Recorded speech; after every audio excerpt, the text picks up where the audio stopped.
বীরভূমের কঙ্কালীতলা গ্রাম পঞ্চায়েতের তৃণমূলের উপপ্রধান মামুন শেখের বাড়ির সামনে বোমাবাজি। অভিযোগ, কিছুক্ষণ আগেই গেটের সামনে বোমাবাজি করা হয় এবং এই উপপ্রধান কিছুদিন আগেই সাংবাদিক সম্মেলন করে বলেছিল তিনি প্রাণ সংশয়ে রয়েছেন।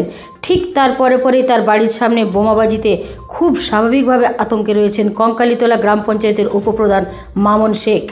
উপপ্রধানের অভিযোগ, দুটো বোমা ছোড়া হয় তার বাড়ির উদ্দেশ্যে, একটি বোমা ফেটেছে এবং একটি বোমা না ফাটা অবস্থায় পুলিশ উদ্ধার করেছে। কে বা কারা এই বোমাবাজির সঙ্গে জড়িত তার পুরো তদন্ত শুরু করেছে পুলিশ। কী কারণে এই বোমাবাজির ঘটনা ঘটল সেটা খতিয়ে দেখছে পুলিশ। এলাকায় ইতিমধ্যেই পুলিশ মোতায়েন রয়েছে।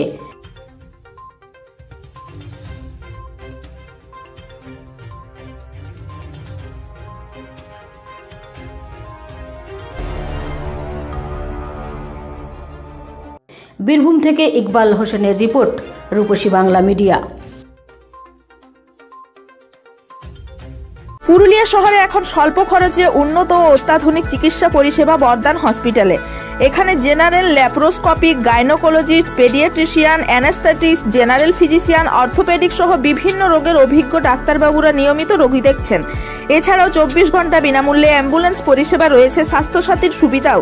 যোগাযোগ করুন বর্দান হসপিটাল, রাঁচি রোড, সৈনিক স্কুলের নিকটে। মোবাইল নাম্বার 8918968624 এই নাম্বারে। আপনার ছেলে মেয়ের উজ্জ্বল ভবিষ্যৎ গড়ে তোলার অন্যতম ঠিকানা বাংলা ও ইংরেজি মাধ্যম আবাসিক ও অনাবাসিক দৌলত পাবলিক স্কুল, লুধুরকা, পুরুলিয়া। রয়েছে অভিজ্ঞ শিক্ষক মন্ডলী। প্রাতিষ্ঠানিক শিক্ষার পাশাপাশি খেলাধুলা, শরীরচর্চা, নৃত্য, যোগা ইত্যাদি শেখানো হয়। রয়েছে বাড়ি থেকে স্কুলে যাতায়াতের জন্য গাড়ির ব্যবস্থা। ভর্তি চলছে নার্সারি থেকে 7ম শ্রেণী পর্যন্ত। যোগাযোগ করুন 7865968922 এই নাম্বারে।